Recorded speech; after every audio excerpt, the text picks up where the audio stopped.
ਸ਼੍ਰੋਮਣੀ ਅਕਾਲੀ ਦਲ ਅੱਜ ਕਿੱਥੇ ਖੜੀ ਹੈ, ਕਿਵੇਂ ਕੀ ਦੇਖਦੇ ਹੋ, ਸਟੈਂਡ ਕੀ ਹੈ ਪਿਛਲੇ ਸਮੇਂ ਦਾ ਤੇ ਅੱਜ ਦਾ? ਜਦੋਂ ਸਰਦਾਰ ਪ੍ਰਕਾਸ਼ ਸਿੰਘ ਬਾਦਲ ਸਾਹਿਬ ਚੀਫ ਮਿਨਿਸਟਰ ਸੀ ਔਰ ਸਰਦਾਰ ਸੁਖਬੀਰ ਸਿੰਘ ਜੀ ਬਾਦਲ ਉਹ ਡਿਪਟੀ ਚੀਫ ਮਿਨਿਸਟਰ ਸੀ, ਉਸ ਦੌਰਾਨ ਹੀ ਸਾਰਾ ਜਿਹੜਾ ਵਿਕਾਸ ਹੋਇਆ। ਉਸ ਤੋਂ ਬਾਅਦ ਵਿਕਾਸ ਨਾਂ ਦੀ ਕੋਈ ਚੀਜ਼ ਹੀ ਨਹੀਂ ਹੈ। ਅੱਜ ਵੀ ਸ਼੍ਰੋਮਣੀ ਗੁਰਦੁਆਰਾ ਪ੍ਰਬੰਧਕ ਕਮੇਟੀ ਦਿੱਲੀ ਦੇ ਵਿੱਚ ਤੁਹਾਡੀ ਸੀਗੀ, ਪਰ ਹੁਣ ਤਾਂ ਦੋਨੇ ਥਾਂ ਹੀ ਤੁਹਾਡਾ ਵਕਾਰ ਜਿਹੜਾ ਕਿੱਥੇ ਗ੍ਰਾਫ ਸੀ ਜਮਾਂ ਡਾਊਨ ਹੋ ਗਿਆ। ਹੁਣ ਤੁਸੀਂ ਆਪ ਹੀ ਦੇਖਿਆ ਪਿਛਲੇ ਦਿਨੀ ਹਰਿਆਣਾ ਦੇ ਵਿੱਚ ਵੀ ਤੁਹਾਡੀ ਅਕਾਲੀ, ਕਿਉਂਕਿ ਲੋਕਾਂ ਨੂੰ ਵੀ ਸਮਝ ਆ ਰਹੀ ਹੈ ਕਿ ਉਹ ਕੱਲ੍ਹ ਕੀ ਸੀਗੇ ਤੇ ਅੱਜ ਕੀ ਹੈ। ਅੱਜ ਵੀ ਉਹ ਦੇਖ ਰਹੇ, ਕੱਲ੍ਹ ਵੀ ਉਹਨਾਂ ਨੇ ਦੇਖਿਆ ਤੇ ਇਹਦਾ ਨਤੀਜਾ ਲੋਕੀ ਜਿਹੜੇ ਨੂੰ ਆਪੇ ਕਿਤੇ ਨਾ ਕਿਤੇ ਭਾਰਤੀ ਜਨਤਾ ਪਾਰਟੀ ਦੀ ਜਿਵੇਂ ਹਰਿਆਣਾ ਦੇ ਵਿੱਚ ਸਰਕਾਰ ਹੈ, ਭਾਰਤੀ ਜਨਤਾ ਪਾਰਟੀ ਵੀ ਕਿਤੇ ਨਾ ਕਿਤੇ ਜਿਹੜਾ ਉਹਨਾਂ 'ਤੇ ਦਬਾਅ ਪਾ ਰਹੀ ਹੈ। ਪਰ ਪੰਜਾਬ ਦੇ ਵਿੱਚ ਕੋਈ ਜਿੰਨਾ ਮਰਜ਼ੀ ਜ਼ੋਰ ਲਾ ਲੈਣ, ਉਹ ਸ਼੍ਰੋਮਣੀ ਅਕਾਲੀ ਦਲ ਨੂੰ ਕਮਜ਼ੋਰ ਨਹੀਂ।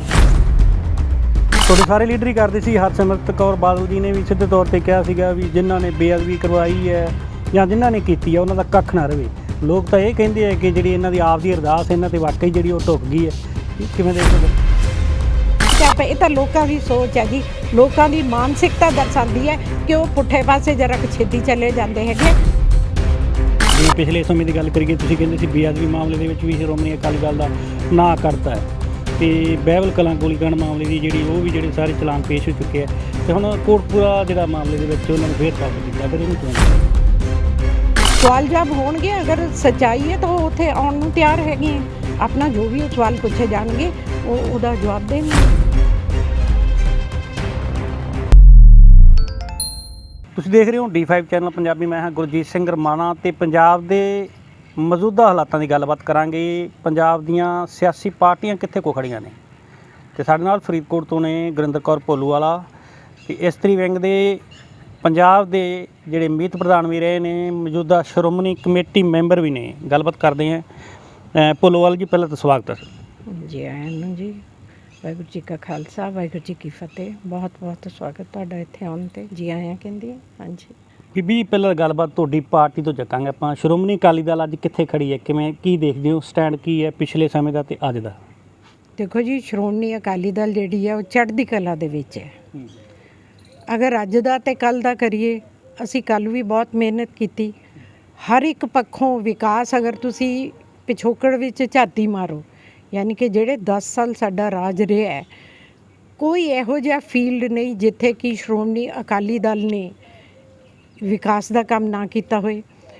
ਆਪਾਂ ਪੰਜਾਬ ਦੇ ਵਿੱਚ ਗੱਲ ਕਰਦੇ ਹਾਂ ਕਿ ਪੰਜਾਬ ਨੂੰ ਅੱਗੇ ਲਿਜਾਣਾ ਹੈ, ਤਾਂ ਜਦੋਂ ਸ਼੍ਰੋਮਣੀ ਅਕਾਲੀ ਦਲ ਦੀ ਸਰਕਾਰ ਸੀ, ਜੇ ਆਪਾਂ ਦੇਖੀਏ ਤਾਂ ਹਰ ਇੱਕ ਚੀਜ਼ ਨੂੰ ਤੁਸੀਂ ਰੋਡ ਕਨੈਕਟੀਵਿਟੀ ਦੇਖ ਲਓ, ਉਹ ਕੰਮ ਜਿਹੜਾ ਸੀ ਉਹ ਸ਼੍ਰੋਮਣੀ ਅਕਾਲੀ ਦਲ ਨੇ ਕੀਤਾ। ਅਸੀਂ ਕਹਿੰਦੇ ਕਿ ਵਪਾਰ ਆਪਣੇ ਸੂਬੇ ਦੇ ਵਿੱਚ ਲੈ ਕੇ ਆਈਏ। ਵਪਾਰ ਤਾਂ ਹੀ ਆਏਗਾ ਅਗਰ ਸਾਡੇ ਕੋਲੇ ਰੋਡ ਕਨੈਕਟੀਵਿਟੀ ਹੋਏਗੀ, ਸਾਡੇ ਕੋਲ ਏਅਰ ਕਨੈਕਟੀਵਿਟੀ ਹੋਏਗੀ, ਸਾਡੇ ਕੋਲੇ ਬਿਜਲੀ ਸਰਪਲਸ ਹੋਏਗੀ। ਔਰ ਮੇਰਾ ਖਿਆਲ ਹੈ ਤਿੰਨੇ ਚੀਜ਼ਾਂ ਜਿਹੜੀਆਂ ਰੋਡ ਕਨੈਕਟੀਵਿਟੀ, ਏਅਰ ਕਨੈਕਟੀਵਿਟੀ ਔਰ ਬਿਜਲੀ ਸਰਪਲਸ ਜਿਹੜੀ ਸੀਗੀ, ਉਹ ਸ਼੍ਰੋਮਣੀ ਅਕਾਲੀ ਦਲ ਦੀ ਸਰਕਾਰ ਦੇ ਵਿੱਚ ਹੀ, ਜਦੋਂ ਸਰਦਾਰ ਪ੍ਰਕਾਸ਼ ਸਿੰਘ ਬਾਦਲ ਸਾਹਿਬ ਚੀਫ ਮਿਨਿਸਟਰ ਸੀ ਔਰ ਸਰਦਾਰ ਸੁਖਬੀਰ ਸਿੰਘ ਜੀ ਬਾਦਲ ਉਹ ਡਿਪਟੀ ਚੀਫ ਮਿਨਿਸਟਰ ਸੀ, ਉਸ ਦੌਰਾਨ ਹੀ ਸਾਰਾ ਜਿਹੜਾ ਵਿਕਾਸ ਹੋਇਆ। ਉਸ ਤੋਂ ਬਾਅਦ ਵਿਕਾਸ ਨਾਂ ਦੀ ਕੋਈ ਚੀਜ਼ ਹੀ ਨਹੀਂ ਹੈ। ਅੱਜ ਵੀ ਮੈਂ ਅਗਰ ਪਰਸੋਂ ਦੀ ਹੋਈ ਗੱਲ ਕਰਾਂ, ਇੱਕ ਕੈਂਸਰ ਇੰਸਟੀਚਿਊਟ ਜਿਹੜਾ ਹੈਗਾ ਉਹ ਚੰਡੀਗੜ੍ਹ ਵਿਖੇ, ਨਵੇਂ ਚੰਡੀਗੜ੍ਹ ਵਿਖੇ ਹੋਮੀ ਬਾਬਾ ਖੋਲ੍ਹਿਆ ਗਿਆ।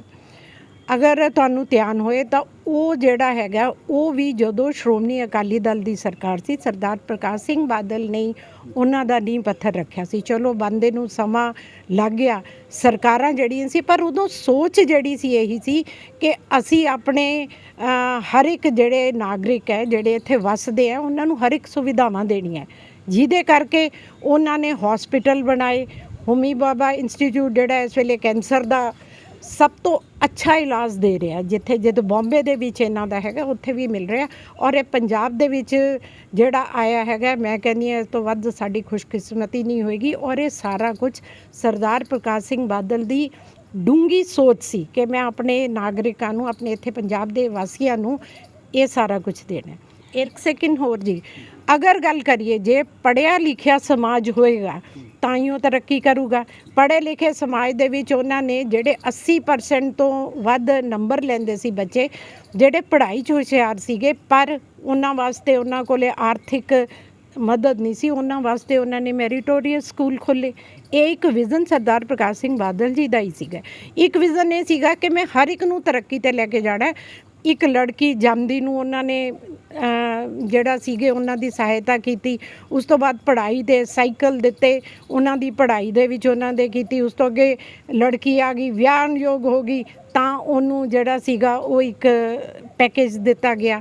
ਉਸ ਤੋਂ ਬਾਅਦ ਉਹੀ ਬੁਢਾਪੇ 'ਚ ਆਈ ਤਾਂ ਉਸਨੂੰ ਬੁਢਾਪਾ ਪੈਨਸ਼ਨ ਵੀ ਲਗਾਈ, ਯਾਨੀ ਕਿ ਅਗਰ ਉਹ ਉਹਦੇ ਘਰ 'ਚ ਕੋਈ ਆਰਥਿਕ ਤੰਗੀ ਸੀ ਤਾਂ ਉਹਦੇ ਵਾਸਤੇ ਉਹਨਾਂ ਨੇ ਫੈਸਿਲਿਟੀਜ਼ ਵੀ ਦਿੱਤੀਆਂ।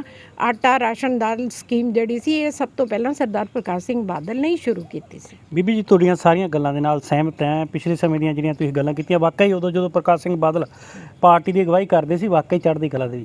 ਅੱਜ ਦੀ ਗੱਲ ਕੀਤੀ ਤੁਸੀਂ ਚੜ੍ਹਦੀ ਕਲਾ ਦੀ, ਅੱਜ ਤੁਹਾਡੀ ਚੜ੍ਹਦੀ ਕਲਾ, ਹੁਣ ਤੁਹਾਡਾ ਹਰਿਆਣੇ ਦੀ ਗੱਲ ਕਰ ਲਈਏ, ਦਿੱਲੀ ਦੀ ਗੱਲ ਕਰ ਲਈਏ, ਕਿੱਡਾ ਤੁਹਾਡਾ ਉੱਥੇ ਵਕਾਰ ਸੀ। ਹਰਿਆਣੇ ਦੇ ਵਿੱਚ ਖੁਦ ਤੁਹਾਡੀ ਪਾਰਟੀ ਵੱਲੋਂ ਟਿਕਟਾਂ 'ਤੇ ਉਮੀਦਵਾਰ ਵੀ ਜਿਹੜੇ ਲੜਦੇ ਸੀਗੇ।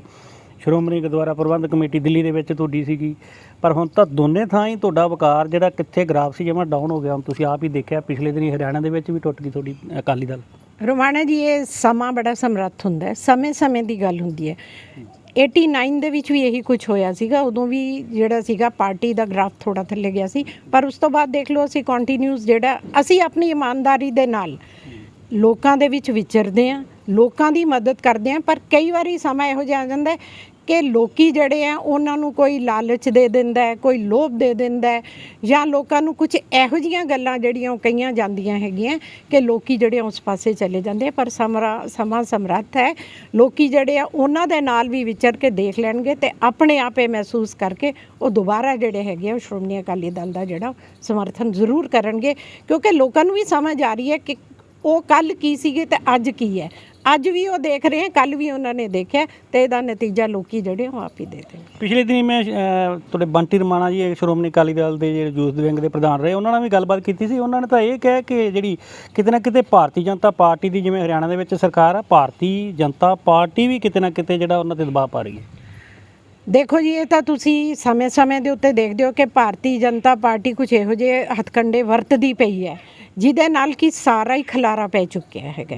ਪਹਿਲਾਂ ਇਹ ਹੁੰਦਾ ਸੀ ਅਕਾਲੀ ਦਲ ਵਰਸਸ ਕਾਂਗਰਸ ਹੁੰਦੀ ਸੀ, ਕਾਂਗਰਸ ਵਰਸਸ ਅਕਾਲੀ ਦਲ ਹੁੰਦੇ ਸੀਗੇ। ਇਹ ਇੱਕ ਕਿਸੇ ਸਿਸਟਮ ਦੇ ਵਿੱਚ ਰਹਿ ਕੇ ਜਿਹੜਾ ਸੀਗਾ ਇੱਕ ਦੂਸਰੇ ਦੇ ਨਾਲ ਆਪਣੀਆਂ ਪੋਲੀਟੀਕਲ ਜਿਹੜਾ ਸੀਗਾ ਉਹ ਏਜੰਡੇ ਦੱਸਦੇ ਸੀਗੇ ਔਰ ਇੱਕ ਦੂਸਰੇ ਦਾ ਵਿਰੋਧ ਵੀ ਕਰਦੇ ਸੀ। ਔਰ ਮੈਂ ਕਹਿੰਦੀ ਹਾਂ ਵਿਰੋਧ ਹੋਣਾ ਵੀ ਚਾਹੀਦਾ, ਕਿਉਂਕਿ ਜਿੰਨੀ ਦੇਰ ਤੱਕ ਕਿਸੇ ਚੀਜ਼ ਨੂੰ ਦੂਸਰਾ ਜਿਹੜਾ ਉਹ ਚੈਲੰਜ ਨਹੀਂ ਕਰਦਾ ਤਾਂ ਉੱਥੇ ਥੋੜ੍ਹਾ ਜਿਹਾ ਖੜੋਤ ਆ ਜਾਂਦੀ ਹੈ, ਔਰ ਚੈਲੰਜ ਕਰਨਾ ਵੀ ਚਾਹੀਦਾ। ਪਰ ਬੀਜੇਪੀ ਨਾਲ ਸਾਡਾ ਗੱਠਜੋੜ ਰਿਹਾ, ਬੜਾ ਵਧੀਆ ਚੱਲੀ ਗਿਆ। ਜਦੋਂ ਬੀਜੇਪੀ ਨਾਲ ਗੱਠਜੋੜ ਟੁੱਟਿਆ, ਦੇਖੋ ਬੀਜੇਪੀ ਨਾਲ ਗੱਠਜੋੜ ਟੁੱਟਣ ਦਾ ਕਾਰਨ ਕੀ ਸੀ? ਕਾਰਨ ਇਹ ਸੀਗਾ ਕਿ ਬੀਬਾ ਹਰਸਿਮਰਤ ਕੌਰ ਬਾਦਲ ਔਰ ਸਰਦਾਰ ਸੁਖਬੀਰ ਸਿੰਘ ਜੀ ਬਾਦਲ ਨੇ ਕਿਸਾਨਾਂ ਦੇ ਵਾਸਤੇ ਸਟੈਂਡ ਲਿਆ। ਇੱਕ ਇਹੀ ਸਪਸ਼ਟ ਕਾਰਨ ਸੀ। ਅਗਰ ਗੁੰਮਰਾਹ ਕੀਤਾ ਤਾਂ ਉਹ ਬੀਜੇਪੀ ਦੀ ਸਰਕਾਰ ਨੇ ਗੁੰਮਰਾਹ ਕੀਤਾ। ਤਾਂ ਬੀਜੇਪੀ ਜਿਹੜੇ ਸੀ ਉੱਥੋਂ ਅਸੀਂ ਆਪਣਾ ਗੱਠਜੋੜ ਤੋੜਿਆ, ਔਰ ਨੈਚੁਰਲੀ ਜਦੋਂ ਸੈਂਟਰ ਦੀ ਸਰਕਾਰ ਹੈਗੀ ਉਹ ਆਪਣਾ ਜਿਹੜਾ ਹੈਗਾ ਉਹ ਦਿਖਾਉਂਦੀ ਆ ਆਪਣਾ ਵੀ ਮੈਂ ਇੱਥੇ ਹਰਿਆਣੇ ਦੇ ਵਿੱਚ ਵੀ, ਇਵਨ ਪੰਜਾਬ ਦੇ ਵਿੱਚ ਵੀ ਉਹ ਜ਼ੋਰ ਲਾਉਂਦੇ ਪਏ ਆ। ਪਰ ਮੇਰਾ ਖਿਆਲ ਜੋ ਕੁਝ ਹਰਿਆਣੇ ਦੇ ਵਿੱਚ ਹੁੰਦਾ ਹਰਿਆਣੇ ਵਾਲੇ ਵੀ ਸਮਝ ਜਾਣਗੇ, ਪਰ ਪੰਜਾਬ ਦੇ ਵਿੱਚ ਕੋਈ ਜਿੰਨਾ ਮਰਜ਼ੀ ਜ਼ੋਰ ਲਾ ਲੈਣ ਉਹ ਸ਼੍ਰੋਮਣੀ ਅਕਾਲੀ ਦਲ ਨੂੰ ਕਮਜ਼ੋਰ ਨਹੀਂ ਕਰ ਸਕਣਗੇ। ਬੀਬੀ ਜੀ, ਲੋਕ ਤਾਂ ਕਹਿੰਦੇ ਤੁਹਾਡੇ ਤੇ ਅਰਦਾਸ ਹੀ ਪੁੱਠੀ ਪੈ ਗਈ ਹੈ। ਜਿਵੇਂ ਹੁਣ ਪਿਛਲੇ ਸਮੇਂ ਦੇ ਵਿੱਚ ਤੁਹਾਡੇ ਸਾਰੇ ਲੀਡਰ ਹੀ ਕਰਦੇ ਸੀ। ਹਰਸਿਮਰਤ ਕੌਰ ਬਾਦਲ ਜੀ ਨੇ ਵੀ ਸਿੱਧੇ ਤੌਰ 'ਤੇ ਕਿਹਾ ਸੀਗਾ ਵੀ ਜਿਨ੍ਹਾਂ ਨੇ ਬੇਅਦਬੀ ਕਰਵਾਈ ਹੈ ਜਾਂ ਜਿਨ੍ਹਾਂ ਨੇ ਕੀਤੀ ਹੈ ਉਹਨਾਂ ਦਾ ਕੱਖ ਨਾ ਰਵੇ। ਲੋਕ ਤਾਂ ਇਹ ਕਹਿੰਦੇ ਆ ਕਿ ਜਿਹੜੀ ਇਹਨਾਂ ਦੀ ਆਪ ਦੀ ਅਰਦਾਸ ਇਹਨਾਂ 'ਤੇ ਵਾਕਈ ਜਿਹੜੀ ਉਹ ਢੁੱਕ ਗਈ ਹੈ। ਇਹ ਕਿਵੇਂ ਦੇਖਦੇ ਹੋ ਫਿਰ? ਦੇਖੋ ਜੀ, ਸ਼੍ਰੋਮਣੀ ਅਕਾਲੀ ਦਲ ਦੇ ਵਿੱਚ ਅਗਰ ਮੈਂ ਕਹਾਂ, ਅਗਰ ਬੀਬਾ ਹਰਸਿਮਰਤ ਕੌਰ ਬਾਦਲ ਜੀ ਬਾਰੇ ਹੀ ਗੱਲ ਕਰਾਂ ਤਾਂ ਹਮੇਸ਼ਾ ਸਰਬੱਤ ਦੇ ਭਲੇ ਦੀ ਅਰਦਾਸ ਕੀਤੀ ਹੈ। ਠੀਕ ਹੈ ਕਿ ਨਹੀਂ? ਅਰਦਾਸ ਹਮੇਸ਼ਾ ਉਹ ਕਰਦੇ ਹੈਗੇ ਹੈ, ਪਰ ਇਹ ਸਮਾਂ ਹੀ ਤੁਹਾਨੂੰ ਦੱਸੇਗਾ ਵੀ ਕਿਹਦੇ ਉੱਤੇ ਅਰਦਾਸ ਤਾਂ ਉਹਨਾਂ ਨੇ ਜਿਸ ਦਿਨ ਮਜੀਠੀਆ ਸਾਹਿਬ ਦੀ ਬੇਲ ਹੋਈ ਹੈ ਉਸ ਦਿਨ ਵੀ ਕੀਤੀ ਸੀ, ਅਤੇ ਫਿਰ ਉਹ ਸਾਡੇ ਫੇਵਰ 'ਚ ਆ ਗਈ। ਅਤੇ ਆਪਾਂ ਇਹ ਤਾਂ ਲੋਕਾਂ ਦੀ ਸੋਚ ਹੈ ਜੀ, ਲੋਕਾਂ ਦੀ ਮਾਨਸਿਕਤਾ ਦਰਸਾਉਂਦੀ ਹੈ ਕਿ ਉਹ ਪੁੱਠੇ ਪਾਸੇ ਜਰਾ ਕੁ ਛੇਤੀ ਚਲੇ ਜਾਂਦੇ ਹੈਗੇ। ਵੈਸੇ ਸ਼੍ਰੋਮਣੀ ਅਕਾਲੀ ਦਲ ਦਾ ਕੋਈ ਵੀ ਬੰਦਾ, ਕੋਈ ਵੀ ਮਿਨਿਸਟਰ ਕਹਿ ਲਓ ਜਾਂ ਕੋਈ ਵੀ ਆਗੂ ਜਿਹੜਾ ਹੈਗਾ ਉਹ ਹਮੇਸ਼ਾ ਸਰਬੱਤ ਦੇ ਭਲੇ ਦੀ ਅਰਦਾਸ ਕਰਦਾ ਹੈਗਾ। ਜਿਵੇਂ ਹੁਣ ਸੁਖਬੀਰ ਸਿੰਘ ਬਾਦਲ ਨੂੰ ਜਿਹੜਾ ਫਿਰ ਸੈੱਟ ਨੇ, ਫਿਰ ਜਿਹੜਾ ਉਹਨਾਂ ਨੂੰ ਤਲਬ ਕੀਤਾ ਹੈ, ਜਿਵੇਂ ਪਿਛਲੇ ਸਮੇਂ ਦੀ ਗੱਲ ਕਰੀਏ, ਤੁਸੀਂ ਕਹਿੰਦੇ ਸੀ ਬੇਅਦਬੀ ਮਾਮਲੇ ਦੇ ਵਿੱਚ ਵੀ ਸ਼੍ਰੋਮਣੀ ਅਕਾਲੀ ਦਲ ਦਾ ਨਾਂ ਕਰਤਾ ਹੈ, ਅਤੇ ਬਹਿਬਲ ਕਲਾਂ ਗੋਲੀਕਾਂਡ ਮਾਮਲੇ ਦੀ ਜਿਹੜੀ ਉਹ ਵੀ ਜਿਹੜੇ ਸਾਰੇ ਚਲਾਨ ਪੇਸ਼ ਹੋ ਚੁੱਕੇ ਹੈ, ਅਤੇ ਹੁਣ ਕੋਟਕਪੂਰਾ ਜਿਹੜਾ ਮਾਮਲੇ ਦੇ ਵਿੱਚ ਉਹਨਾਂ ਨੂੰ ਫਿਰ ਤਲਬ ਕੀਤਾ। ਫਿਰ ਇਹਨੂੰ ਕਿਵੇਂ ਦੇਖਦੇ ਹੋ? ਕੋਈ ਗੱਲ ਨਹੀਂ ਜੀ, ਉਹਨਾਂ ਨੇ ਤਲਬ ਕੀਤਾ, ਉਹਨਾਂ ਨੂੰ ਕਿਹਾ ਹੈਗਾ ਕਿ 30 ਤਰੀਕ ਨੂੰ ਤੁਸੀਂ ਆਓ, ਸਵਾਲ ਜਵਾਬ ਹੋਣਗੇ। ਅਗਰ ਸੱਚਾਈ ਹੈ ਤਾਂ ਉਹ ਉੱਥੇ ਆਉਣ ਨੂੰ ਤਿਆਰ ਹੈਗੇ ਹੈ। ਆਪਣਾ ਜੋ ਵੀ ਉਹ ਸਵਾਲ ਪੁੱਛੇ ਜਾਣਗੇ ਉਹਦਾ ਜਵਾਬ ਦੇਣਗੇ। ਕੋਈ ਇਹੋ ਜਿਹੀ ਗੱਲ ਨਹੀਂ ਹੈਗੀ, ਇਹਦੇ 'ਚ ਤਾਂ ਕੋਈ ਵੱਡੀ ਗੱਲ ਨਹੀਂ ਹੈ ਜੀ। ਉੱਥੇ ਕੋਈ ਇੱਕ ਬੰਦੇ ਨੂੰ ਤਾਂ ਨਹੀਂ ਤਲਬ ਕੀਤਾ ਹੋਣਾ, ਹਜ਼ਾਰਾਂ ਹੀ ਇਹ ਹਰ ਰੋਜ਼ ਹੀ ਕਿਸੇ ਨਾ ਕਿਸੇ ਨੂੰ ਕਰ ਲੈਂਦੇ ਹੈਗੇ। ਤਾਂ ਠੀਕ ਹੈ, ਉਹ ਆਪਣੀ ਜਿਹੜੀ ਵੀ ਜਾਂਚ ਕਰਦੇ ਕਰਨ ਜਾਂਚ, ਕੋਈ ਸਾਨੂੰ ਕੋਈ ਉਹਦੇ 'ਚ ਇਤਰਾਜ਼ ਨਹੀਂ ਹੈਗੀ। ਸ਼੍ਰੋਮਣੀ ਗੁਰਦੁਆਰਾ ਪ੍ਰਬੰਧਕ ਕਮੇਟੀ ਤੇ ਸ਼੍ਰੋਮਣੀ ਅਕਾਲੀ ਦਲ ਬਾਦਲ ਦਾ ਦਬਾਅ ਹੈਗਾ, ਕਿਉਂਕਿ ਹੁਣ ਲਗਾਤਾਰ ਇਹ ਕਹਿ ਰਿਹਾ ਕਿ ਜਿਹੜੀ ਸ਼੍ਰੋਮਣੀ ਗੁਰਦੁਆਰਾ ਪ੍ਰਬੰਧਕ ਕਮੇਟੀ ਹੈ, ਜਥੇਦਾਰ ਆ, ਪ੍ਰਧਾਨ ਨੇ, ਉਹ ਉਹਨਾਂ ਦੇ ਲਿਫਾਫਿਆਂ 'ਚੋਂ ਨਿਕਲੇ ਹੈ, ਉਹਨਾਂ ਦੀ ਮੰਨਦੇ ਆ। ਜਿਵੇਂ ਹੁਣ ਦਾਦੂਵਾਲ ਸਾਹਿਬ ਕਹਿ ਰਹੇ ਆ ਕਿ ਇਹ ਪ੍ਰਧਾਨ ਨੇ ਧਾਮੀ ਜੀ, ਉਹਨਾਂ ਨੂੰ ਬਾਦਲਾਂ ਦਾ ਪੱਲਾ ਛੱਡ ਦੇਣਾ ਚਾਹੀਦਾ ਹੈ। ਅਤੇ ਦੂਜੇ ਤੁਹਾਡੇ ਜਿਹੜੇ ਜਥੇਦਾਰ ਆ, ਉਹਨਾਂ 'ਤੇ ਵੀ ਵੱਡੇ ਸਵਾਲ ਖੜ੍ਹੇ ਹੁੰਦੇ ਆ ਕਿ ਜਿਹੜਾ ਸ਼੍ਰੋਮਣੀ ਅਕਾਲੀ ਦਲ ਬਾਦਲ ਕਹਿੰਦੇ ਆ ਉਹੀ ਉਹ ਜਿਹੜਾ ਲੋਕਾਂ ਸਾਹਮਣੇ ਗੱਲ ਰੱਖਦੇ। ਇਹ ਲੋਕਾਂ ਦੀ ਜੀ ਆਪਣੀ ਸੋਚ ਹੈ। ਪਿਛਲੇ ਦੋਨਾਂ ਟਰਮਸ ਦੇ ਵਿੱਚ ਬਕਾਇਦਾ ਪ੍ਰਧਾਨ ਵਾਸਤੇ ਸਾਡੀ ਚੋਣ ਹੋਈ ਹੈ ਜੀ, ਬਕਾਇਦਾ ਵੋਟਿੰਗ ਹੋਈ ਸੀ। ਜੇ ਲਿਫਾਫੇ 'ਚੋਂ ਨਿਕਲਦੀ ਫਿਰ ਤਾਂ ਵੋਟਿੰਗ ਦੀ ਲੋੜ ਹੀ ਕੋਈ ਨਹੀਂ ਸੀਗੀ। ਉੱਥੇ ਸਾਰੇ ਮੈਂਬਰਸ ਮੌਜੂਦ ਸੀ, ਮੈਂਬਰਾਂ ਦੇ ਉੱਤੇ ਕੋਈ ਦਬਾਅ ਨਹੀਂ ਸੀਗਾ। ਮੈਂਬਰਸ ਨੇ ਆਪ ਜਾ ਕੇ, ਅਸੀਂ ਆਪ ਖੁਦ ਕਿਹਾ ਸੀਗਾ, ਮੈਂ ਵਿੱਚ ਸੀਗੀ, ਵੀ ਠੀਕ ਹੈ ਅਗਰ ਦੂਸਰੀ ਪਾਰਟੀ ਕਹਿੰਦੀ ਹੈ ਕਿ ਵੋਟਿੰਗ ਕਰੋ ਤਾਂ ਕਰਾਓ ਵੋਟਿੰਗ, ਸਾਨੂੰ ਕੋਈ ਇਤਰਾਜ਼ ਨਹੀਂ। ਉਹਨਾਂ ਨੇ ਆਪਣਾ ਕੈਂਡੀਡੇਟ ਦਿੱਤਾ, ਅਸੀਂ ਆਪਣਾ ਕੈਂਡੀਡੇਟ, ਵਿੱਚੋਂ ਜਿਹੜੇ ਮੈਂਬਰਸ ਬੈਠੇ ਸੀ ਉਹਨਾਂ ਨੇ ਆਪਣੇ ਕੈਂਡੀਡੇਟ ਦਾ ਨਾਂ ਅਨਾਊਂਸ ਕੀਤਾ। ਅਗਰ ਉਹ ਸਾਰੇ ਜਣੇ ਹੈਗੇ ਆ ਸਰਦਾਰ ਪ੍ਰਕਾਸ਼ ਸਿੰਘ ਬਾਦਲ ਜਾਂ ਸਰਦਾਰ ਸੁਖਬੀਰ ਸਿੰਘ ਜੀ ਬਾਦਲ ਨਾਲ ਕਨੈਕਟਡ ਹੈ, ਤਾਂ ਇਹਦੇ 'ਚ ਇਹਦਾ ਮਤਲਬ ਇਹ ਤਾਂ ਨਹੀਂ ਕਿ ਉਹ ਲਿਫਾਫੇ 'ਚੋਂ ਨਿਕਲਦੇ ਆ। ਬਕਾਇਦਾ ਸ਼੍ਰੋਮਣੀ ਗੁਰਦੁਆਰਾ ਪ੍ਰਬੰਧਕ ਕਮੇਟੀ ਦੀ ਜਦੋਂ ਵੀ ਹੁਣ ਵੀ ਨਵੰਬਰ ਦੇ ਵਿੱਚ ਚੋਣ ਆਊਗੀ, ਹਮੇਸ਼ਾ ਸਾਰਿਆਂ ਤੋਂ ਰਾਏ ਲਈ ਜਾਂਦੀ ਹੈ, ਸਾਰਿਆਂ ਤੋਂ ਪੁੱਛਿਆ ਜਾਂਦਾ ਹੈਗਾ। ਤਾਂ ਉਸ ਤੋਂ ਬਾਅਦ ਜਿਹੜੀ ਆ, ਅਗਰ ਕੋਈ ਚਾਹੇ ਕਿ ਵੋਟਿੰਗ ਹੈ ਤਾਂ ਬਕਾਇਦਾ ਵੋਟਿੰਗ ਹੁੰਦੀ, ਤਾਂ ਆਪਾਂ ਕਿਵੇਂ ਕਹਿ ਦਾਂਗੇ ਕਿ ਇਹ ਲਿਫਾਫੇ 'ਚੋਂ ਨਿਕਲਦੇ ਆ। ਜਥੇਦਾਰ ਜੀ ਦਾ ਪਿਛਲੇ ਦਿਨੀ ਤੁਸੀਂ ਵੀ ਸੁਣਿਆ ਹੋਣਾ ਬਿਆਨ, ਜਿਵੇਂ ਜਥੇਦਾਰ ਜੀ ਕਹਿੰਦੇ ਸੀਗੇ ਕਿ ਸਾਡੇ ਨਹੀਂ ਹੈ ਜਿਹੜੇ ਉਹ ਪੰਥ ਨੂੰ ਢਾਹ ਲਾ ਰਹੇ ਆ। ਉਹ ਕੌਣ ਆ ਜਿਹੜੇ ਫਿਰ ਆਪਣੇ ਆਪ ਦੇ ਪੰਥ ਨੂੰ ਢਾਹ ਲਾ ਰਹੇ ਆ? ਉਹਨਾਂ ਦਾ ਕਹਿਣਾ ਸੀਗਾ ਕਿ ਵਖਰੇਵੇਂ ਦੂਰ ਹੋਣੇ ਚਾਹੀਦੇ ਆ, ਪੰਥ ਦੀ ਚੜ੍ਹਦੀ ਕਲਾ ਦੇ ਵਿੱਚ ਸਾਰਿਆਂ ਨੂੰ ਇਕੱਠੇ ਹੋਣਾ ਚਾਹੀਦਾ। ਦੇਖੋ ਜੀ, ਇਹ ਤਾਂ ਮੈਂ ਵੀ ਕਹਾਂਗੀ ਕਿ ਸਿੱਖ ਕੌਮ ਨੂੰ ਜਿਹੜਾ ਹੈਗਾ, ਜਿੰਨੀ ਦੇਰ ਸਿੱਖ ਕੌਮ ਇਕੱਠੇ ਹੋ ਕੇ ਨਹੀਂ ਚੱਲੇਗੀ, ਉਨੀ ਦੇਰ ਤੱਕ ਦੂਜੇ ਸਾਡੇ 'ਤੇ ਦਬਾਅ ਜ਼ਰੂਰ ਪਾਉਣਗੇ। ਆਪਣਿਆਂ ਤੋਂ ਮਤਲਬ ਇਹ ਹੈਗਾ, ਹੁਣ ਤੁਸੀਂ ਦਾਦੂਵਾਲ ਸਾਹਿਬ ਨੂੰ ਹੀ ਲੈ ਲਓ, ਸਿੱਖ ਹੋਣ ਦੇ ਨਾਤੇ ਇਹ ਵਖਰੇਵੇਂ ਕਿਉਂ ਪਾਉਂਦੇ ਆ? ਕਿਉਂ ਵੱਖਰੀ ਕਮੇਟੀ? ਜਦ ਪਹਿਲਾਂ ਉਹੀ ਕਮੇਟੀਆਂ ਜਿਹੜੀਆਂ ਸੀਗੀਆਂ ਉਹ ਕੰਮ ਕਰਦੀਆਂ ਸੀਗੀਆਂ, ਆਪਾਂ ਤਾਂ ਧਾਰਮਿਕ ਕੰਮ ਕਰਦੇ ਹਾਂ। ਅਗਰ ਮੈਂ ਅੱਜ ਕਹਾਂ ਕਿ ਮੈਂ ਧਰਮ ਦਾ ਕੰਮ ਕਰਦੀ ਹੈਗੀ ਹਾਂ, ਤਾਂ ਮੈਨੂੰ ਕਿਸੇ ਦੇ ਨਾਲ ਕੋਈ ਵਖਰੇਵਾ ਨਹੀਂ ਪਾਉਣਾ ਚਾਹੀਦਾ, ਕਿਉਂਕਿ ਸਿੱਖ ਧਰਮ ਹੀ ਇਹੋ ਜਿਹਾ ਜਿਹਨੇ ਕੋਈ ਜਾਤ ਪਾਤ ਨਹੀਂ ਰੱਖੀ, ਜਿਹਨੇ ਹਰ ਧਰਮ ਦਾ ਸਤਿਕਾਰ ਕੀਤਾ, ਜਿਹਨੇ ਅਗਰ ਕੁਰਬਾਨੀ ਵੀ ਦਿੱਤੀ ਹੈ ਤਾਂ ਆਪਣੇ ਲਈ ਨਹੀਂ ਦਿੱਤੀ, ਦੂਸਰੇ ਦੇ ਧਰਮ ਵਾਸਤੇ ਦਿੱਤੀ ਹੈ। ਸੋ ਇਸ ਚੀਜ਼ ਵਾਸਤੇ ਵਿੱਚੋਂ ਕੁਝ ਹੈਗੇ ਆ ਜਿਹੜੇ ਕਿ ਕਿਸੇ, ਉਹੀ ਗੱਲ ਦੁਬਾਰਾ ਆ ਗਈ ਕਿ ਲਾਲਚ ਕਹਿ ਲਓ ਜਾਂ ਕੁਝ ਹਥਿਆਉਣ ਪਿੱਛੇ ਕਹਿ ਲਓ, ਇਹ ਸਾਰੀਆਂ ਚੀਜ਼ਾਂ ਜਿਹੜੀਆਂ ਉਹਨਾਂ ਦੇ ਉੱਤੇ ਭਾਰੂ ਹੋਈਆਂ। ਤਾਂ ਕੋਈ ਗੱਲ ਨਹੀਂ ਜੀ, ਸਮਾਂ ਪਰਮਾਤਮਾ ਸਮਰੱਥ ਹੈਗਾ, ਉਹਨਾਂ ਤੋਂ ਇਸ ਚੀਜ਼ ਦਾ ਜਿਹੜਾ ਹੈਗਾ ਉਹ ਜ਼ਰੂਰ ਇਨਸਾਫ ਜਿਹੜਾ ਉਹ ਮਿਲੇਗਾ ਉਹਨੂੰ। ਪਿਛਲੇ ਦਿਨੀ ਬੀਬੀ ਜੀ ਜਿਹੜੇ ਦਿੱਲੀ ਆਪਣੀ ਪ੍ਰਬੰਧਕ ਕਮੇਟੀ ਹੈ ਜਿਹੜੀ, ਉਹਨਾਂ ਵੱਲੋਂ ਇੱਕ ਅੰਮ੍ਰਿਤਸਰ ਦੇ ਵਿੱਚ ਦਫ਼ਤਰ ਖੋਲ੍ਹ ਦਿੱਤਾ ਅਤੇ ਉਹ ਜਿਹੜੇ ਪ੍ਰਧਾਨ ਨੇ ਦਿੱਲੀ ਗੁਰਦੁਆਰਾ ਪ੍ਰਬੰਧਕ ਕਮੇਟੀ ਦੇ, ਮੈਂ ਉਹਨਾਂ ਨੂੰ ਸਵਾਲ ਵੀ ਕੀਤਾ ਸੀ, ਕਿਉਂਕਿ ਉਹ ਜਿਹੜਾ ਬਾਈਬਲ ਇਨਸਾਨ ਮੋਰਚੇ ਦੇ ਵਿੱਚ ਪਹੁੰਚੇ ਸੀ। ਮੈਂ ਕਿਹਾ ਵੀ ਤੁਹਾਨੂੰ ਕਿਉਂ ਲੋੜ ਪਈ? ਉਹ ਆਂਦੇ ਜਿਹੜਾ ਕੁਛ ਜਿਹੜੀ ਸ਼੍ਰੋਮਣੀ ਗੁਰਦੁਆਰਾ ਪ੍ਰਬੰਧਕ ਕਮੇਟੀ ਸ਼੍ਰੀ ਅੰਮ੍ਰਿਤਸਰ ਸਾਹਿਬ ਵਾਲੀ ਹੈ, ਸਿੱਖ ਵਾਸਤੇ, ਸਿੱਖ ਕੌਮ ਵਾਸਤੇ, ਪੰਥ ਲਈ ਉਹਨਾਂ ਨੂੰ ਜਿਹੜਾ ਲੋਕਾਂ ਨੂੰ ਜਾਗਰੂਕ ਕਰਨਾ ਚਾਹੀਦਾ ਸੀ, ਉਹ ਕਰ ਨਹੀਂ ਰਹੇ। ਇਸ ਕਰਕੇ ਲੋਕਾਂ ਦੀ ਜਾਗਰਤੀ ਵਾਸਤੇ, ਪੰਥ ਨੂੰ ਬਚਾਉਣ ਵਾਸਤੇ ਸਾਨੂੰ ਦਫ਼ਤਰ ਖੋਲ੍ਹਣਾ ਪਿਆ। ਦੇਖੋ ਜੀ, ਦਿੱਲੀ ਕਮੇਟੀ ਜਿਹੜੀ ਹੈ ਉਹ ਜਦੋਂ ਦੀ ਹੋਂਦ ਦੇ ਵਿੱਚ ਆਈ ਹੈ, ਉਦੋਂ ਦੀ ਉਹ ਕੀ ਕਹਿੰਦੇ, ਅਗਰ ਸਰਦਾਰ ਸੁਖਬੀਰ ਸਿੰਘ ਜੀ ਬਾਦਲ ਦੀ ਉਹ ਸਪੋਰਟ ਵੀ ਕਰਦੀ ਸੀਗੀ, ਇਹਨਾਂ ਦੇ ਨਾਲ ਹੀ ਰਲ ਕੇ ਉਹ ਬਣੀ ਸੀ। ਉਦੋਂ ਇਹਨਾਂ ਨੂੰ ਯਾਦ ਨਹੀਂ ਆਇਆ ਕਿ ਸਿੱਖ ਕੌਮ ਵਾਸਤੇ ਕੀ ਹੋ ਰਿਹਾ ਜਾਂ ਕੀ ਨਹੀਂ ਹੋ ਰਿਹਾ? ਇਹ ਅੱਜ ਕਿਉਂ ਯਾਦ ਆਇਆ ਇਹਨਾਂ ਨੂੰ? ਜਾਂ ਸ਼੍ਰੋਮਣੀ ਗੁਰਦੁਆਰਾ ਪ੍ਰਬੰਧਕ, ਅਗਰ ਤੁਸੀਂ ਇਹ ਕਰ ਦਿਓ ਵੀ ਸ਼੍ਰੋਮਣੀ ਗੁਰਦੁਆਰਾ ਪ੍ਰਬੰਧਕ ਕਮੇਟੀ ਕੁਛ ਨਹੀਂ ਕਰਦੀ ਸਿੱਖੀਜ਼ਮ ਵਾਸਤੇ, ਤਾਂ ਫਿਰ ਤੁਸੀਂ ਉੱਥੇ ਜਾ ਕੇ ਕਿਉਂ ਨਹੀਂ ਬੈਠ ਕੇ ਕਹਿੰਦੇ ਇੱਕ ਅਲੱਗ ਹੋ ਕੇ ਤੁਸੀਂ ਕਿਵੇਂ ਬਣਾ ਲਓਗੇ? ਠੀਕ ਹੈ ਕਿ ਨਹੀਂ? ਕੱਲ੍ਹ ਨੂੰ ਰਵਾਣਾ ਸਾਹਿਬ ਤੁਸੀਂ ਕਹੋ ਕਿ ਗੁਰਿੰਦਰ ਕੌਰ ਭੋਲੂ ਵਾਲਾ ਜਿਹੜੀ ਹੈਗੀ ਹੈ ਸਿੱਖੀਜ਼ਮ ਵਾਸਤੇ ਕੁਛ ਨਹੀਂ ਕਰਦੀ, ਮੈਂ ਕਰਦਾ, ਤਾਂ ਫਿਰ ਇਹ ਤਾਂ ਕੋਈ ਗੱਲ ਨਾ ਹੋਈ।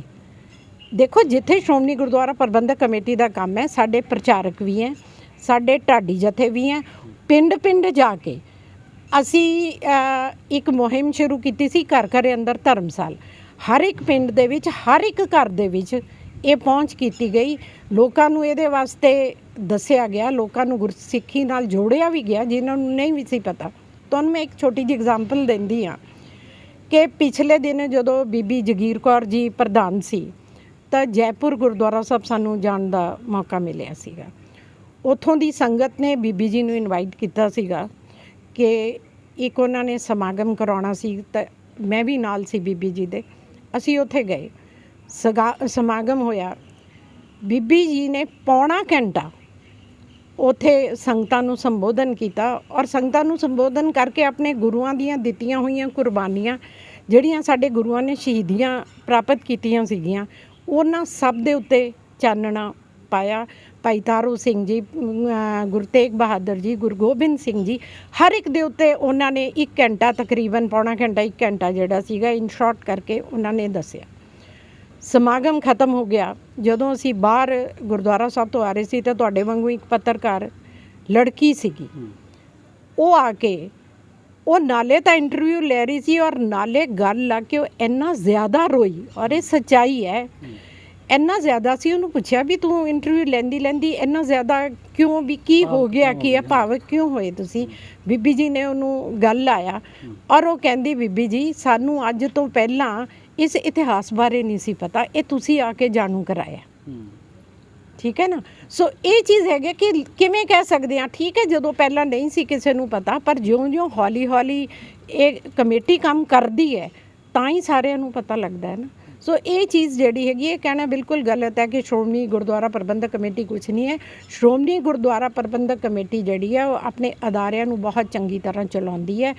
ਇਹਨਾਂ ਦੇ ਸਕੂਲ ਕਾਲਜ ਦੇ ਵਿੱਚ ਵੀ ਅਸੀਂ ਖੁਦ ਵੀ ਜਾਂਦੇ ਹਾਂ, ਉੱਥੇ ਸੈਮੀਨਾਰਸ ਵੀ ਹੁੰਦੇ ਹੈਗੇ ਆ, ਔਰ ਘਰ ਘਰ ਜਾ ਕੇ ਵੀ ਅਸੀਂ ਲੋਕਾਂ ਨੂੰ ਜਿਹੜਾ ਹੈਗਾ ਜਾਗਰੂਕ ਕਰਦੇ ਹਾਂ। ਇਹਨਾਂ ਦੇ ਪ੍ਰਚਾਰਕ ਜਿਹੜੇ ਹੈਗੇ ਆ, ਢਾਡੀ ਜਥੇ, ਕੀਰਤਨ ਕਹਿ ਲਓ, ਕਥਾ ਕਹਿ ਲਓ, ਕੁਛ ਵੀ ਹੈ, ਸਾਰਾ ਕੁਛ ਜਿਹੜੇ ਬੜੀ ਪਰਪੱਕਤਾ ਦੇ ਨਾਲ ਕਰਦੇ ਆ। ਬੀਬੀ ਜੀ ਫਿਰ ਕਿਉਂ ਸਵਾਲ ਖੜੇ ਕਿਉਂ ਕਰ ਰਹੇ ਆ? ਜਿਵੇਂ ਹੁਣ ਢੀਂਡਸਾ ਤੁਹਾਡੇ ਦੇ ਵਿੱਚੋਂ ਹੀ ਗਏ ਹੈ, ਜਿਹੜੇ ਸਾਬਕਾ ਜਥੇਦਾਰ ਰਹੇ ਹੈ ਭਾਈ ਰਣਜੀਤ ਸਿੰਘ ਉਹ ਹੋ ਗਏ, ਜਾਂ ਹੋਰ ਤਮਾਮ ਜਥੇਬੰਦੀਆਂ ਦੇ ਆਗੂ ਨੇ, ਸਿੱਖ ਕੌਮ ਦੇ ਜਿਹੜੇ ਆਗੂ ਨੇ, ਇਹ ਗੱਲ ਵਾਰ-ਵਾਰ ਕਿਉਂ ਕਹਿ ਰਹੇ ਹੈ ਕਿ ਜੇ ਸ਼੍ਰੋਮਣੀ ਗੁਰਦੁਆਰਾ ਪ੍ਰਬੰਧਕ ਕਮੇਟੀ ਨੂੰ ਬਚਾਉਣਾ ਤਾਂ ਬਾਦਲਾਂ ਦੇ ਕਬਜ਼ੇ ਤੋਂ ਛਡਾਉਣਾ ਪਊਗਾ? ਇਹ ਸਵਾਲ ਕਿਉਂ ਕਰ ਰਹੇ ਹੋ? ਨਹੀਂ ਜੀ, ਇਹ ਬਾਦਲਾਂ ਦੇ ਕਬਜ਼ੇ ਵਾਲੀ ਤਾਂ ਕੋਈ ਗੱਲ ਹੀ ਨਹੀਂ ਹੈ। ਸ਼੍ਰੋਮਣੀ ਕਮੇਟੀ ਇੱਕ ਜਿਹੜੀ ਹੈਗੀ ਹੈ ਉਹ ਇੱਕ ਆਪਣੀ ਅਲੱਗ ਯੂਨੀਵਰਸਿਟੀ ਹੈ, ਇਹਦੇ ਵਿੱਚ ਕਿਸੇ ਦੀ ਕੋਈ ਦਖਲ ਅੰਦਾਜ਼ੀ ਨਹੀਂ ਹੈ ਕਿਸੇ ਵੀ ਕੰਮ ਦੇ ਵਿੱਚ, ਚਾਹੇ ਉਹਨਾਂ ਦੇ ਸਕੂਲ ਕਾਲਜ ਹੋਣ, ਚਾਹੇ ਉਹਨਾਂ ਦੇ ਮੈਡੀਕਲ ਕਾਲਜ ਹੋਣ, ਚਾਹੇ ਕੋਈ ਵੀ ਵਿੰਗ ਹੋਏ, ਉੱਥੇ ਕਿਸੇ ਦਾ ਕੋਈ ਦਖਲ ਅੰਦਾਜ਼ੀ ਨਹੀਂ ਹੈ। ਸ਼੍ਰੋਮਣੀ ਕਮੇਟੀ ਜਿਹੜੀ ਹੈ ਉਹ ਆਪਣਾ ਕੰਮ ਜਿਹੜੀ ਹੈਗੀ ਉਹ ਸੁਤੰਤਰਤਾ ਦੇ ਨਾਲ ਆਪਣਾ ਕੰਮ ਖੁਦ ਕਰਦੀ ਹੈ। ਪਾਰਟੀ ਫਿਰ ਚੜ੍ਹਦੀ ਕਲਾ ਦੇ ਵਿੱਚ ਵਾਕਈ ਹੈਗੀ ਹੈ ਤੁਹਾਡੀ ਕੋਈ ਗਰਾਫ? ਹਾਂਜੀ 100% ਪਾਰਟੀ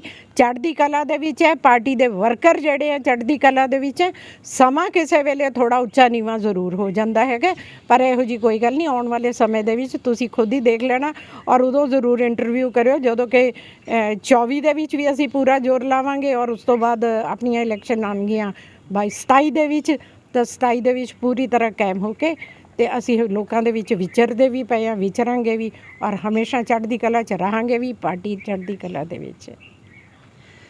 ਤਾਂ ਸੁਣਿਆ ਤੁਸੀਂ, ਗੁਰਿੰਦਰ ਕੌਰ ਭੋਲੂਵਾਲ ਨੇ ਸ਼੍ਰੋਮਣੀ ਗੁਰਦੁਆਰਾ ਪ੍ਰਬੰਧਕ ਕਮੇਟੀ ਦੇ ਮੈਂਬਰ ਨੇ ਤੇ ਜਿਹੜੇ ਇਸਤਰੀ ਵਿੰਗ ਦੇ ਸਾਬਕਾ ਪੰਜਾਬ ਦੇ ਮੀਤ ਪ੍ਰਧਾਨ ਵੀ ਰਹੇ ਨੇ। ਤਾਂ ਬੜਾ ਜਿਹੜਾ ਹੌਸਲੇ ਦੇ ਨਾਲ ਇਹਨਾਂ ਨੇ ਸਿੱਧੇ ਤੌਰ ਤੇ ਕਿਹਾ ਕਿ ਸ਼੍ਰੋਮਣੀ ਅਕਾਲੀ ਦਲ ਚੜ੍ਹਦੀ ਕਲਾ ਦੇ ਵਿੱਚ ਹੈ। ਆਉਣ ਵਾਲੇ ਸਮੇਂ ਦੇ ਵਿੱਚ ਤੁਸੀਂ ਖੁਦ ਇਹ ਇੰਟਰਵਿਊ ਵੀ ਕਰੋਗੇ ਕਿ ਵਾਕਈ ਜਿਹੜੀ ਚੜ੍ਹਦੀ ਕਲਾ ਦੇ ਵਿੱਚ ਹੈ। ਕਿਤੇ ਨਾ ਕਿਤੇ ਭਾਰਤੀ ਜਨਤਾ ਪਾਰਟੀ ਦੇ ਬਾਰੇ ਵੀ ਇਹਨਾਂ ਨੇ ਕਿਹਾ ਕਿ ਉਹਨਾਂ ਦਾ ਵੀ ਕਿਤੇ ਨਾ ਕਿਤੇ ਹੱਥ ਹੈਗਾ, ਦਬਦਬਾ ਹੈਗਾ। ਤੇ ਦੂਜੀ ਜੇ ਗੱਲ ਕਰੀਏ ਆਪਾਂ ਸ਼੍ਰੋਮਣੀ ਗੁਰਦੁਆਰਾ ਪ੍ਰਬੰਧਕ ਕਮੇਟੀ ਦੇ ਵੱਡੇ ਸਵਾਲ ਖੜੇ ਹੋ ਰਹੇ ਆ ਕਿ ਬਾਦਲਾਂ ਦਾ ਜਿਹੜਾ ਕਬਜ਼ਾ ਹੈ ਉਹਨਾਂ ਤੇ ਇਹਨਾਂ ਨੇ ਸਾਫ਼ ਤੌਰ ਤੇ ਕਹਿ ਦਿੱਤਾ ਕਿ ਕਿਸੇ ਬਾਦਲਾਂ ਦਾ ਕਬਜ਼ਾ ਨਹੀਂ। ਸ਼੍ਰੋਮਣੀ ਗੁਰਦੁਆਰਾ ਪ੍ਰਬੰਧਕ ਕਮੇਟੀ ਆਪਣੇ ਤੌਰ ਤੇ ਸਿੱਖ ਪੰਥ ਦੀ ਚੜ੍ਹਦੀ ਕਲਾ ਲਈ ਕੰਮ ਕਰ ਰਹੀ ਹੈ, ਲੋਕਾਂ ਨੂੰ ਜਾਗਰੂਕ ਕਰ ਰਹੀ ਹੈ। ਤਾਂ ਆਉਣ ਵਾਲੇ ਸਮੇਂ ਦੇ ਵਿੱਚ ਹੀ ਜਿਹੜਾ ਤੁਸੀਂ ਦੇਖੋਗੇ ਕਿ ਸ਼੍ਰੋਮਣੀ ਅਕਾਲੀ ਦਲ ਵੀ ਚੜ੍ਹਦੀ ਕਲਾ ਦੇ ਵਿੱਚ ਰਹੂਗੀ। ਤਾਂ ਤਮਾਮ ਜਿਹੜੀਆਂ ਪਾਰਟੀਆਂ ਜਿਹੜੀਆਂ ਸਵਾਲ ਖੜੇ ਕਰ ਰਹੀਆਂ ਨੇ ਉਹਨਾਂ ਦੇ ਮੂੰਹ ਤੇ ਇੱਕ ਕਰਾਰੀ ਚਪੇੜ ਦੇਖਣ ਨੂੰ ਮਿਲੂਗੀ। Gurjeet Singh Ramana, D5 channel Punjabi, Faridkot. ਹੋਏਗੀ ਕਿਸਾਨਾਂ ਦੀ ਗੱਲ, ਨਵੀਂ ਖੇਤੀ ਮਸ਼ੀਨਾਂ, ਬੀਜਾਂ ਤੇ ਬਾਗਾਂ ਦੀ ਗੱਲ ਲੈ ਕੇ ਚੱਲਾਂਗੇ ਤੁਹਾਨੂੰ ਰੰਗਲੇ ਪੰਜਾਬ ਦੇ ਖੇਤਾਂ ਵੱਲ। ਦੇਖਣਾ ਨਾ ਭੁੱਲਣਾ ਸਾਡਾ ਖਾਸ programme farming with Amarjeet Warraich, ਸੋਮਵਾਰ ਤੋਂ ਸ਼ੁੱਕਰਵਾਰ ਸਵੇਰੇ 7:30 ਵਜੇ D5 ਚੈਨਲ ਪੰਜਾਬੀ ਤੇ। ਕੀ ਹੁੰਦੀ ਹੈ ਜਮਾਬੰਦੀ, ਕਿਵੇਂ ਬਣਦੀ ਹੈ ਵਸੀਅਤ, ਜ਼ਮੀਨ ਜਾਇਦਾਦ ਦੇ ਹਰ ਮਸਲੇ ਤੇ ਕਰਾਂਗੇ ਚਰਚਾ। ਦੇਖਣਾ ਨਾ ਭੁੱਲਣਾ ਸਾਡਾ ਖਾਸ programme naibtehsildar.com। D5 channel Punjabi ਹੁਣੇ ਸਬਸਕ੍ਰਾਈਬ ਕਰੋ, ਬੈਲ ਆਈਕਨ ਤੇ ਕਲਿੱਕ ਕਰੋ।